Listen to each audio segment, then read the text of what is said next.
अनेक जन्मों के संचित सौभाग्यप्रद पुण्य का उदय होने पर जब कभी मनुष्य को सत्संग प्राप्त होता है, तभी अज्ञान जनित मोहमय महान अंधकार का नाश करके विवेक का उदय होता है। ओम श्री परमात्मने नमः। ओम नमो भगवते वासुदेवाय। आज के वीडियो में आप सुनेंगे पद्म पुराण के उत्तरखंड के विषय 223 को, जिसमें भक्ति का कष्ट दूर करने के लिए नारद जी का उद्योग और सनक आदि के द्वारा उन्हें साधन की प्राप्ति कराने की कथा का वर्णन किया गया है। आइए कथा का आरंभ करते हैं। नारद जी ने कहा, बाले, तुम व्यर्थ ही अपने को खेद में डालती हो। अहो, इतनी चिंता आतुर क्यों हो रही हो? भगवान श्री कृष्ण के चरण कमलों का स्मरण करो, इससे तुम्हारा सारा दुख दूर हो जाएगा। जिन्होंने कौरवों के अत्याचार से द्रौपदी की रक्षा की तथा गोप सुंदरियों का मनोरथ पूर्ण किया, वे श्री कृष्ण कहीं चले नहीं गए हैं। तुम तो साक्षात भक्ति हो, जो उन्हें प्राणों से भी अधिक प्रिय है। तुम्हारे बुलाने पर तो भगवान नीच पुरुषों के घरों में भी चले जाते हैं। सतयुग, त्रेता और द्वापर, इन 3 युगों में ज्ञान और वैराग्य मुक्ति के साधन थे, किंतु कलयुग में तो केवल भक्ति ही ब्रह्म सायुज्य अर्थात मोक्ष की प्राप्ति कराने वाली है। ऐसा सोचकर ही ज्ञान स्वरूप श्री हरि ने तुम्हें प्रकट किया है। तुम भगवत स्वरूपा, परमानंद, चिन्ह मूर्ति, परम सुंदरी तथा साक्षात श्री कृष्ण की प्रियतमा हो। एक बार जब तुमने हाथ जोड़कर पूछा था कि मैं क्या करूं, उस समय भगवान श्री कृष्ण ने तुम्हें यही आज्ञा दी थी कि मेरे भक्तों का पोषण करो। तुमने भगवान की यह आज्ञा स्वीकार कर ली। इससे प्रसन्न होकर श्री हरि ने तुम्हें मुक्ति को दासी रूप में दिया और इन ज्ञान वैराग्य को पुत्र रूप में। तुम अपने साक्षात स्वरूप से तो वैकुंठ धाम में ही भक्तों का पोषण करती हो। भूलोक में उनका पोषण करने के लिए तुमने केवल छाया रूप धारण कर रखा है। मुक्ति अपने साथ ज्ञान और वैराग्य को लेकर तुम्हारी सेवा के लिए इस पृथ्वी पर आई तथा सतयुग के आरंभ से द्वापर के अंत तक यहाँ बड़े आनंद से रही, परंतु कलयुग आने पर वह पाखंड रूप रोग से पीड़ित होकर क्षीण होने लगी। तब तुम्हारी आज्ञा से वह तुरंत ही फिर वैकुंठ को चली गई। अब भी वह तुम्हारे स्मरण करने पर इस लोक में आती है और फिर चली जाती है। इन ज्ञान और वैराग्य को तुमने पुत्र मानकर अपने ही पास रख छोड़ा था। कलयुग में मनुष्यों द्वारा इनकी उपेक्षा होने के कारण ये तुम्हारे पुत्र उत्साहहीन और वृद्ध हो गए हैं। फिर भी तुम चिंता न करो, मैं इनके उद्धार का उपाय सोचता हूँ। सुमुखी, कलयुग के समान कोई युग नहीं है। इस युग में तुम्हें घर घर में और मनुष्य मनुष्य के भीतर स्थापित कर दूंगा। अन्य जितने भी धर्म हैं उन सबको दबाकर और बड़े बड़े उत्सव रचाकर यदि संसार में मैं तुम्हारा प्रचार न कर दूं तो मैं श्री हरि का दास ही नहीं। इस कलयुग में जो जीव तुमसे संबंध रखेंगे वे पापी होने पर भी निर्भयता पूर्वक भगवान श्री कृष्ण के नित्य धाम को चले जाएंगे।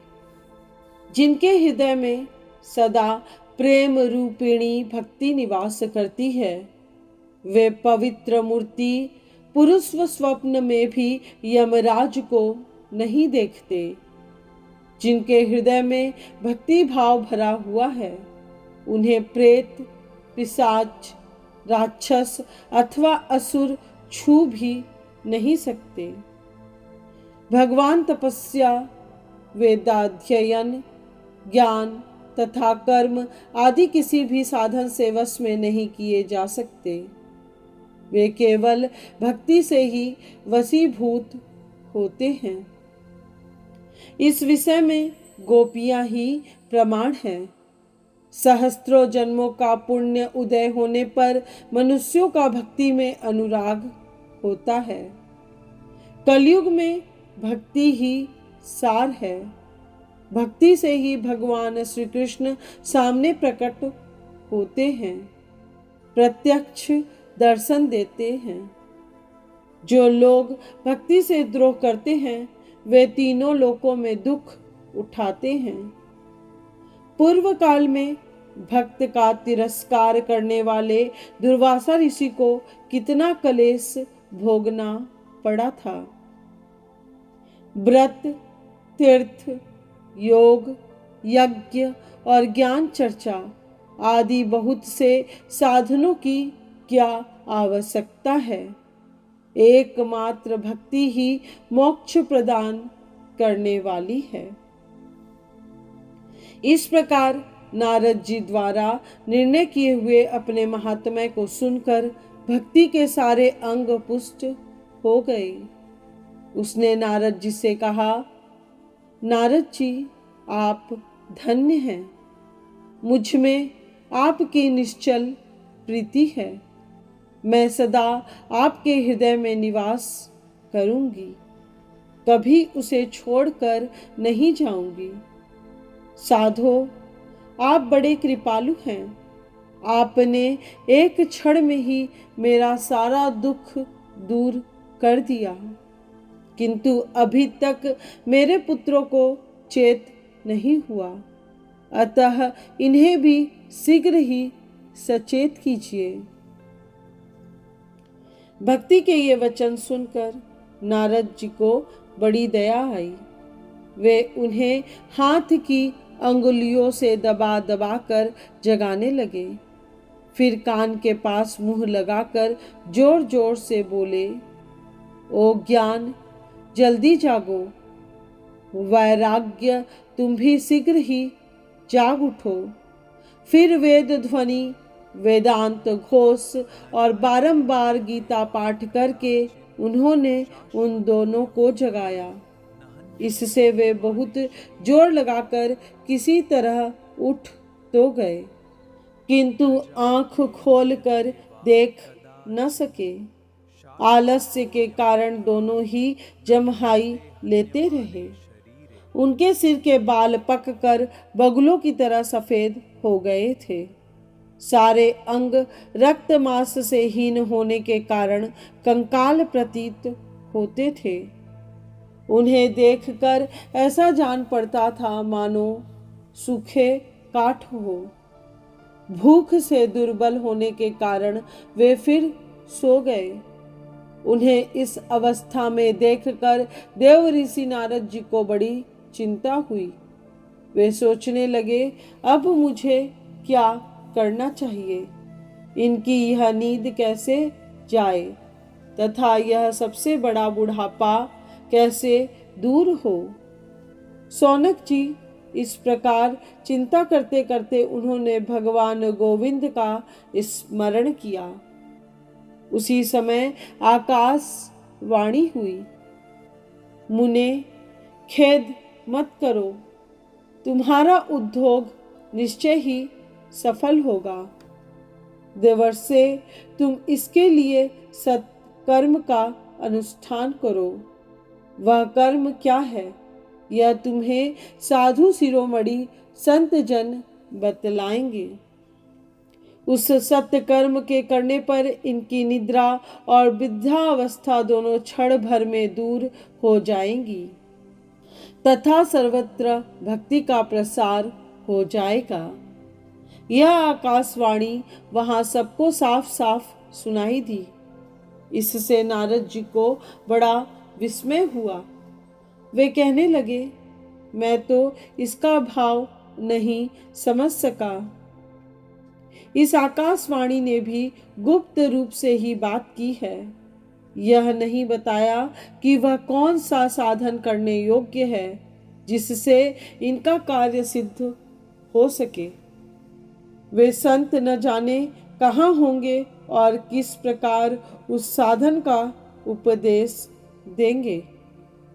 आकाशवाणी ने जो कुछ कहा है उसके अनुसार यहाँ मुझे क्या करना चाहिए। तदनंतर ज्ञान और वैराग्य दोनों को वहीं छोड़कर नारद मुनि वहां से चल दिए और एक एक तीर्थ में जाकर मार्ग में मिलने वाले मुनीश्वरों से वह साधन पूछने लगे। उनका वृतांत सब लोग सुन लेते, किंतु कोई भी कुछ निश्चय करके उत्तर नहीं देता था। कुछ लोगों ने इस कार्य को असाध्य बता दिया और कोई बोले इसका ठीक ठीक पता लगाना कठिन है। कुछ लोग सुनकर मौन रह गए और कितने ही मुनि अपनी अवज्ञा होने के भय से चुपचाप खिसक गए। तीनों लोक में महान हाहाकार मचा जो सबको विस्मय में डालने वाला था। लोग आपस में कानाफूसी करने लगे। भाई, जब वेद ध्वनि, वेदांत घोष और गीता पाठ सुनाने पर भी ज्ञान और वैराग्य नहीं जाग सके तो अब दूसरा कोई उपाय नहीं है। भला योगी नारद को भी स्वयं जिसका ज्ञान नहीं है उसे दूसरे संसारी मनुष्य कैसे बता सकते हैं।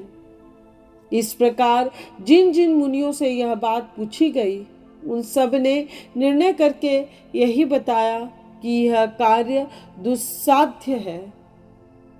सूत जी बोले, जब नारद जी चिंता से आतुर हो बद्री वन में आए, उन्होंने मन ही मन यह निश्चय किया था कि उस साधन की प्राप्ति के लिए यही तपस्या करूंगा।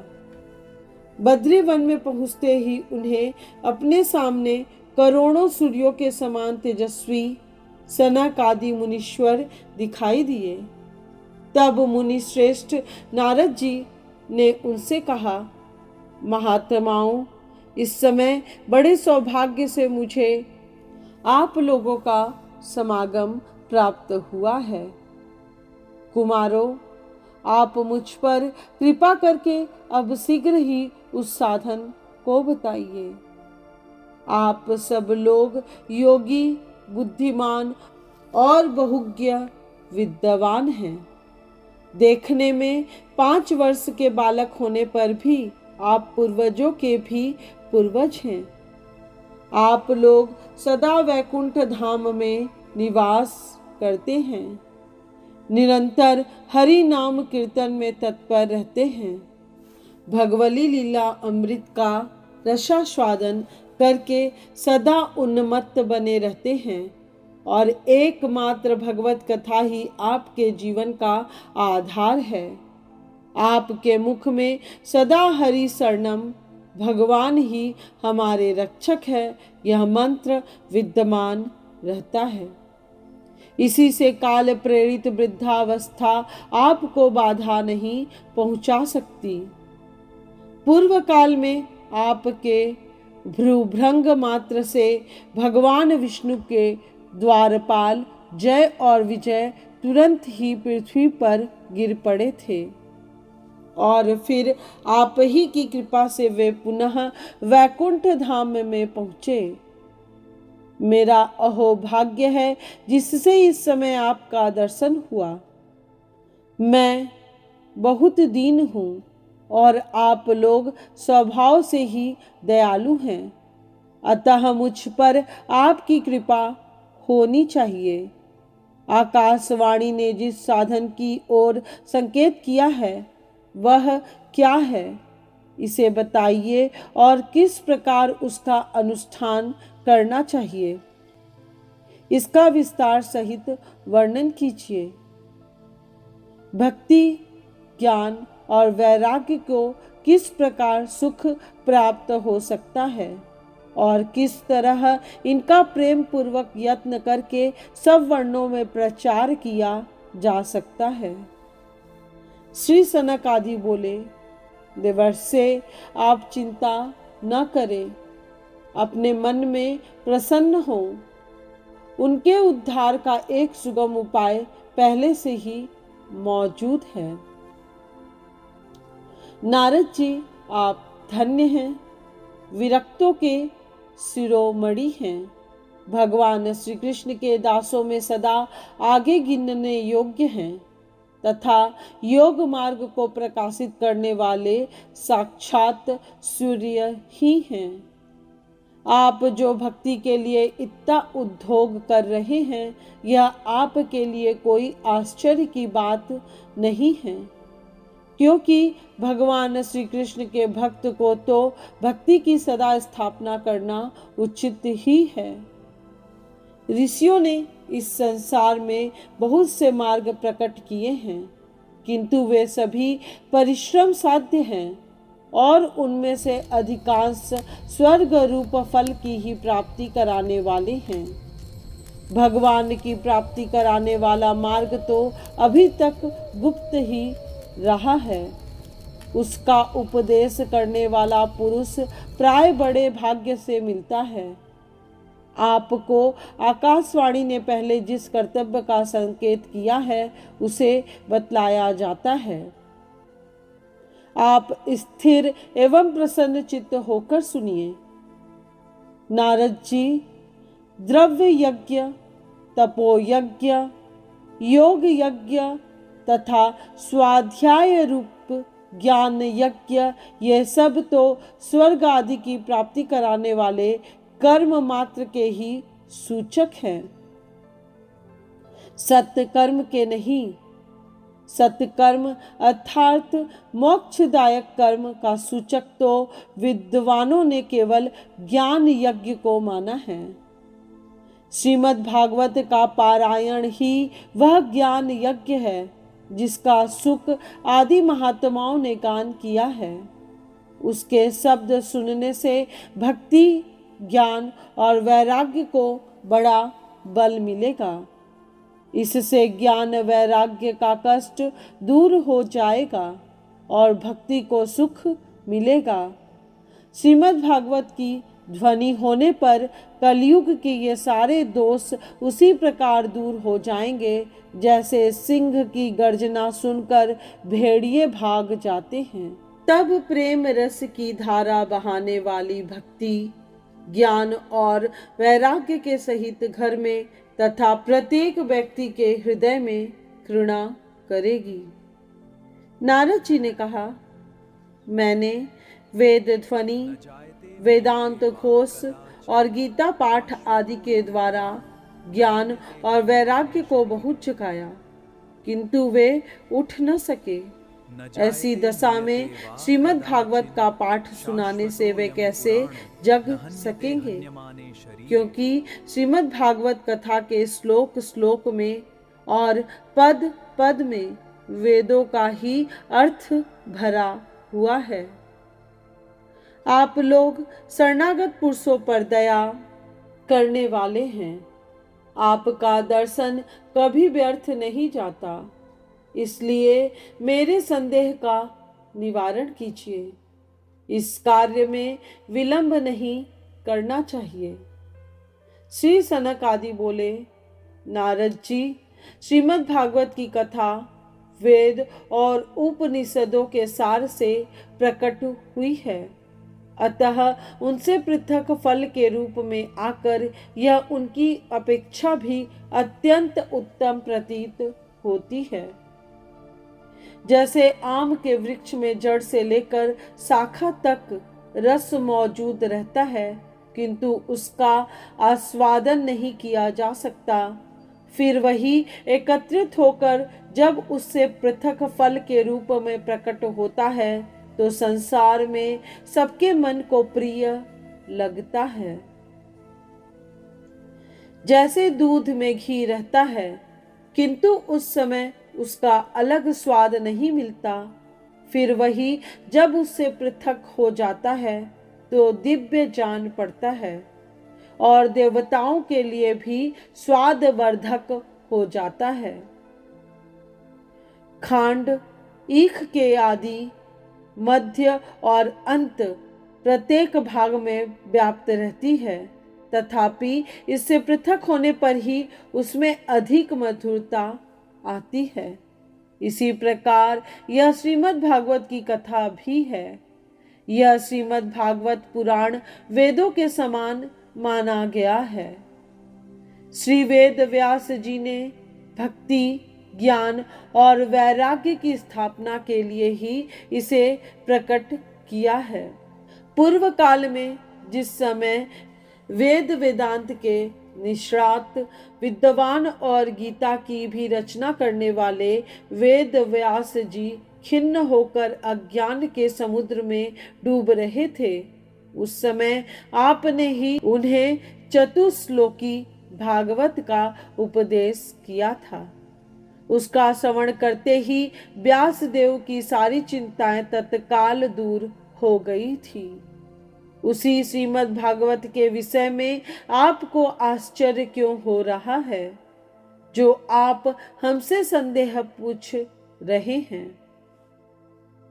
श्रीमद् भागवत शास्त्र समस्त शोक और दुख का विनाश करने वाला है।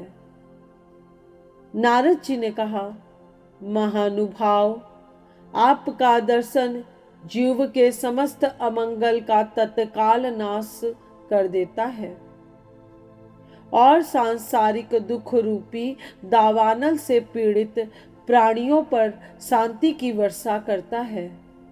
आप निरंतर शेष जी के सहस्त्र मुखों द्वारा वर्णित भगवत कथा अमृत का पान करते रहते हैं। मैं प्रेम लक्षणा भक्ति का प्रकाश करने के उद्देश्य से आपकी शरण में आया हूँ। अनेक जन्मों के संचित सौभाग्यप्रद पुण्य का उदय होने पर जब कभी मनुष्य को सत्संग प्राप्त होता है, तभी अज्ञान जनित मोहमय महान अंधकार का नाश करके विवेक का उदय होता है। आज की यह कथा यहीं पूर्ण हुई। इस चैनल के अगले वीडियो में आप अवश्य सुनिए पद्म पुराण के उत्तरखंड के विषय 224 को, जिसमें सनक आदि द्वारा श्रीमद् भागवत की महिमा का वर्णन तथा कथा रस से पुष्ट होकर भक्ति, ज्ञान और वैराग्य के प्रकट होने की कथा का वर्णन किया गया है।